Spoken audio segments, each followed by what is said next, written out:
হরে কৃষ্ণ, মিষ্টি মামের আরেকটি ব্লগে আপনাদের সকলকে স্বাগত জানাই। মেয়ে গতকালকে রাতের বেলায় বলে রেখেছিল যে আজকে সকালে আলুর পরোটা খাবে, তাই সকালবেলায় উঠে কিছুতেই প্ল্যান চেঞ্জ করতে দিল না। তাই জন্য মা প্রথমে একটু আলুগুলোকে ভালো করে ধুয়ে নিয়ে খোসা সমেতই কেটে কেটে নুন দিয়ে প্রেসার কুকারে সেদ্ধ করতে বসিয়ে দিচ্ছে।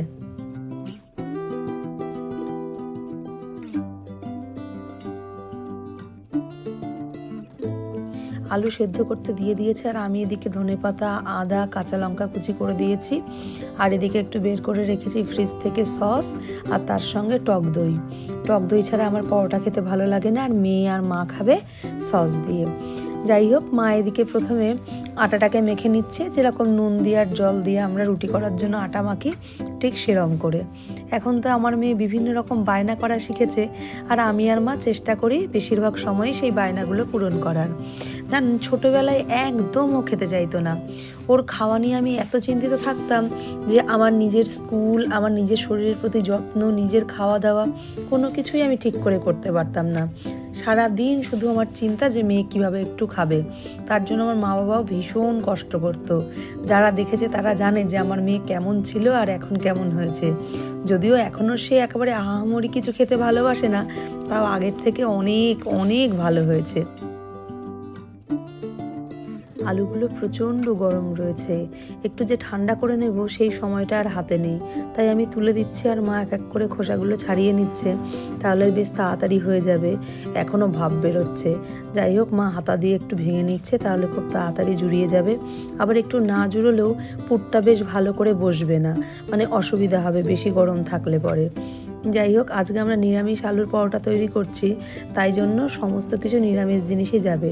এর মধ্যে একটু লাল লঙ্কার গুঁড়ো, একটু ধনে গুঁড়ো, কাঁচা লঙ্কা কুচি, আদা কুচি, খুব ফাইন করে একেবারে কুচিয়ে নিয়েছি আমি, যাতে বেশ মুখে না বাঁধে আর কি খুব বেশি। একটু গোটা জিরে, এর মধ্যে না গোটা ধনেও দেওয়া যায়, কিন্তু আমি সেটা দিইনি, আমি ধনে গুঁড়ো দিয়েছি।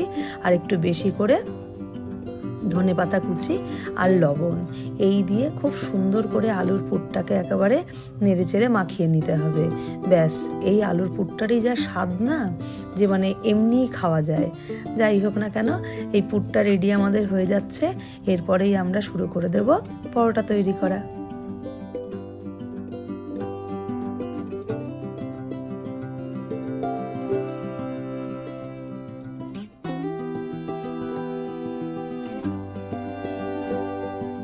পুরের মধ্যে নুন একটু কম হয়েছিল, তাই জন্য আমি আরেকটু নুন দিয়ে সুন্দর করে নাড়িয়ে চাড়িয়ে তৈরি করে নিলাম। একদম পুরো রেডি আমাদের পুর।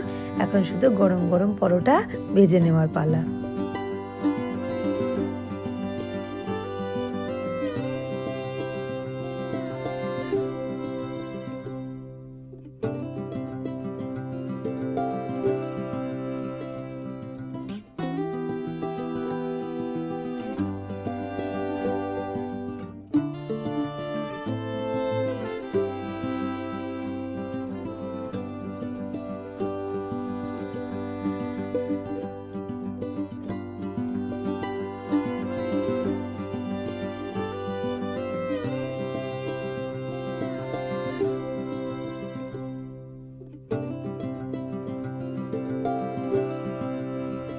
আমার মা যখনই এরকম পুর ভর্তি কোনো জিনিস তৈরি করে, ছোটবেলা থেকে দেখেছি পুর এত বেশি দেয় যে বেরিয়ে আসে। এই যে আজকেও তাই হয়েছে। যাই হোক না কেন, যতই পুর বেরিয়ে আসুক না কেন, খেতে দারুণ হয়েছিল। মানে তরকারিটা এত সুন্দর হয়েছিল, আর এই তরকারি না খানিক বেঁচেও গেছিলো, আর মা এটা দিয়ে দারুণ সুন্দর একটা জিনিস সন্ধেবেলায় খাইয়েছে, সেটাও অবশ্য দেখাবো। আমার মেয়ে প্রথমেই বলে দিয়েছিল যে বাটার যেন ওরটাই আমি একটু বেশি করে দিই। বাটার খেতে এত ভালোবাসে, মাঝে মাঝে এসে ফ্রিজ খুলে শুধু বাটারই খাবে। ওরটা একেবারে খুব সুন্দর করে বাটার দিয়ে সেঁকে দিলাম। ব্যাস, পরোটা আমাদের রেডি।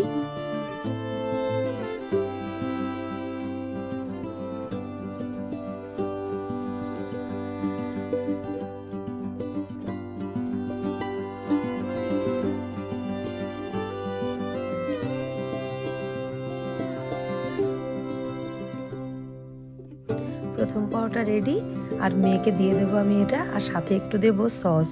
আর এই জিনিসটা, এটা বহু বছর আগে পাওয়া আমার জিনিস, সুস্মিতা দিয়ে আমাকে দিয়েছিল অশোকদার কোম্পানি থেকে। সেটা আমি যত্ন করে আজও রেখে দিয়েছি, খুব কাজের জিনিস।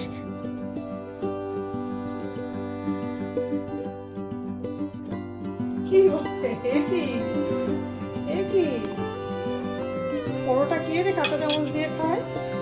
কে খায় কাঁটা চামচ দিয়ে? আচ্ছা খাও।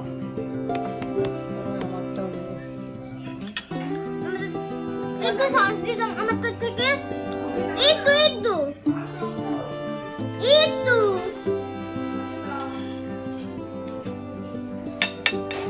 আমি টক দই দিয়ে খাবো।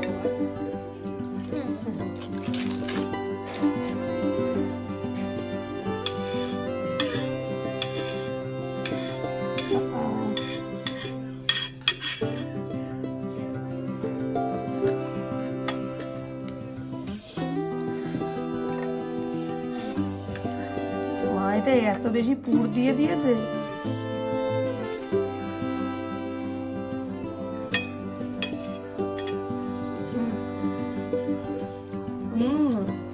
মা দারুণ, সত্যি দারুণ, দারুণ হয়েছে। আজকে মেয়ের ছুটি, ও ধীরে ধীরে খাচ্ছে খাক, আর আমি তাড়াহুড়ো করে খেয়ে চলে যাব স্কুলে। স্কুলে খুব একটা বেশি কাজ নেই, বসে বসে খাতা দেখাই বেশিরভাগ, তাই সেখান থেকে ছুটি হয়ে সোজা আমি চলে যাচ্ছি চাকদায়। আসলে আজকে কি হয়েছে, আমি বেশ 2 সপ্তাহ ধরে আমি চেষ্টা করছি ডাক্তার দেখাতে, কিছুতেই পারছি না। মানে যাচ্ছি আর কোনো না কোনো কারণে মিস হয়ে আবার ফিরে আসি। কিন্তু আজকে ঠিক করেছি যাই হোক না কেন ডাক্তার দেখাবো আর ওষুধ নিয়েই ফিরবো।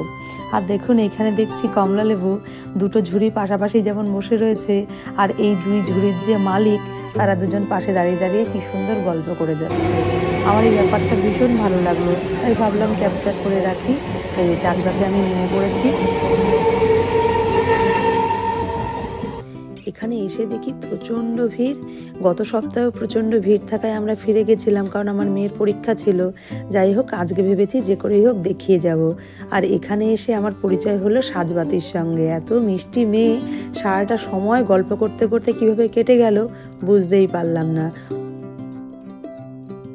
নিয়ে নিলাম তাহলে আপনার সঙ্গে দেখা হওয়াটা আজকে মানে আমার কপালে ছিল। তখন আমার রানাঘাটে নামার কথাই ছিল না। হ্যাঁ হ্যাঁ হ্যাঁ হ্যাঁ।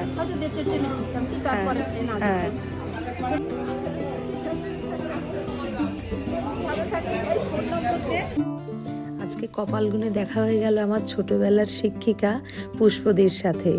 এত ভালো লাগলো এত বছর পরে দেখে। যাই হোক না কেন এখন বাড়ি ফেরার পালা।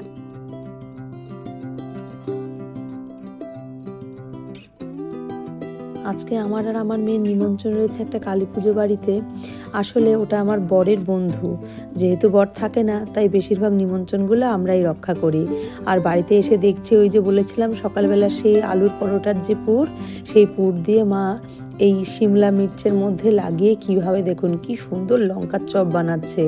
আসলে এটার নিয়ম আমি মাকে বলে দিয়েছিলাম যে একটা সাইড একটু কেটে বীজগুলো বের করে নিতে। তা মা কাটতে গিয়ে পুরো অর্ধেক অর্ধেক হয়ে গেছে, তো মা সবগুলোই অর্ধেক করে নিয়েছে আর নিয়ে পুর দিয়ে কি সুন্দর পুরোটাই লঙ্কার মতন করে। রাত খেতে যেতে ইচ্ছা করছে না, মনে হচ্ছে এই মুড়ি দিয়ে খাই। সত্যি দারুণ লাগছে, ভালো লাগছে না?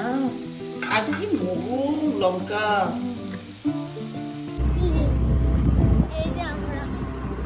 বাবা দেখলে খেপে যাবে, কানে কিছু নেই। আমার বাবা আমাকে কিছু বলো না, আমার টুপি আছে, আমি ট্রিপল লেয়ার পরে আছি। কাকে বলবে? আমি আস্তে আস্তে হাঁটার মতন করে যাচ্ছি। হাঁটার মতন না দৌড়ানোর মতন। 9টা, আর 9টার সময় আমি আর মেয়ে দুজন মিলে যাচ্ছি লেমন খেতে। আজকে মুন্ডে অরেঞ্জ বেরিয়েছে।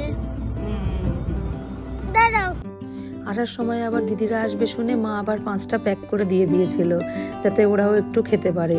আমার দিদি জামাইবাবু ওরাও ভীষণ এই সমস্ত জিনিস পছন্দ করে। আর আমার দাদা ছিল, দাদাও একটা খেয়ে দেখলো। যাই হোক না কেন, চলুন আমরা কিন্তু চলে এসেছি পুজো বাড়িতে। আর ওইখানে গিয়ে দেখছি যে বাবু দাঁড়িয়ে রয়েছে ওইখানে এই চেয়ারটাকে আটকে, যে এখানে আমরা বসবো। যদিও আমরা পরে এখানে বসতে পারিনি। আর ওই যে মেয়ে গিয়ে দেখা করছে সঞ্চয়িতাদির সাথে। আমরা যেখানেই যাচ্ছি ইদানিংকালে ওদের সঙ্গে দেখা হয়েই যাচ্ছে।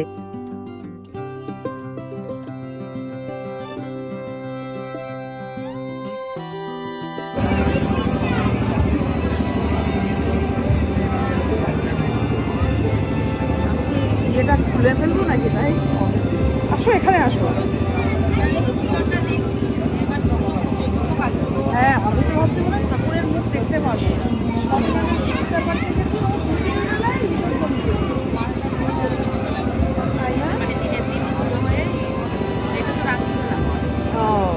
যারা বাইরে থাকে হ্যাঁ, এগুলোতে বেশি, আর তার থেকে বড় কষ্ট হ্যাঁ, আজকে এই রান্না করলাম, ওই রান্না করলাম। এই বৌদিরা কোথায়? কি অবস্থা মানে আর কি। হ্যাঁ, তারপরে 5 দিনের ছুটি নিয়ে এসছো? 7 দিনে? বাবা বাবা। আর বলছি কি ওই নিমন্ত্রণটা কবে পাবো? শীতকাল পড়ে গেছে, একটা বিয়ের নিমন্ত্রণ পাইনি। সত্যি মা কালী বলছি, একটাও নিমন্ত্রণ পাইনি। একটা তো দাবি করতেই পারি, বলো তোমার কাছ থেকে। আমি শোনো, একদিক থেকে হচ্ছে বান্ধবীর বোন, আর একটা হচ্ছে বন্ধুর বউ। দুই দিকের দাবি রাখতেই হবে। হ্যাঁ, আবার 2বার খাবো, অবশ্য গিফটও আমি 2বার দেবো। জোড়া কালী মায়ের পুজো হচ্ছে এখানে। এত সুন্দর করে চারিদিকটা সাজিয়েছে। এই সবেই পুজো শুরু হয়েছে, সারা রাত ধরে নাকি এই পুজোটা হবে। যাই হোক, শীতের রাত, অনেকটা রাতও হয়ে গেছে। আমরা এখন খেতে বসে পড়বো। আমার বরের বন্ধুরা সব খেয়ে দিয়ে বেরিয়ে চলে গেল। আর এই যে আমরা বসে পড়েছি। ওইদিকে দিদি, জামাইবাবু আর 2 ছেলে মেয়ে বসেছে। আর এই দিকে আমি বসেছি সঞ্চয়িতা দি, দাদা আর শ্রেষ্ঠার সঙ্গে। আর ওই যে ওইদিকে মায়ের পুজো চলছে, সেগুলো দেখছি। আর আমরা এখানে খাবার শুরু করে দিলাম। প্রথমেই দিয়ে দিয়েছিল ভেজিটেবিল চপ, আর তারপরে খিচুড়ি। আসলে এদের এখানে এত লোক নিমন্ত্রণ করে প্রত্যেক বছর, মানে 800-900 লোকের এমনি নিমন্ত্রণ থাকে। তার উপর মোটামুটি সবাই পার্সেল করে নিয়ে যেতে যেতে আরও প্রচুর লোকের, মানে প্রায় 1200-1500 লোকের হয়ে যায়। আজকেও ঠিক তাই হয়েছে। খিচুড়ি, তার সঙ্গে ওরা সোয়াবিন আলুর তরকারি দিয়েছে, আর তারপরে চাটনি, পাঁপড়, মিষ্টি, আর না পোলাও ছিল। কিন্তু এত পরিমাণে লোকে খাওয়া দাওয়া করেছে, প্লাস প্যাকিং করে নিয়ে গেছে, যে পোলাওটা ওদের জাস্ট শেষ হয়েছে। যাই হোক, সেটা বড় কথা নয়। ঠাকুরের পুজোর প্রসাদ পাওয়াটাই সবচেয়ে বড় কথা। আমাদের খাওয়া দাওয়া হয়ে গেছে, দিদিরাও চলে গেল, আর তার সঙ্গে এবার আমরাও বেরিয়ে যাব। আজকে কিন্তু মারাত্মক ঠান্ডা পড়েছে। আর বেরোনোর সময় দেখছি এখানে কি সুন্দর বাজি পড়ছে, তাই দাঁড়িয়ে গেলাম।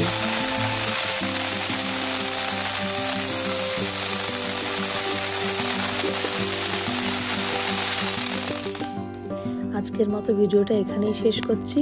প্রত্যেকে ভালো থাকবেন, সুস্থ থাকবেন। দেখা হবে পরের আরেকটি ব্লগে। টাটা।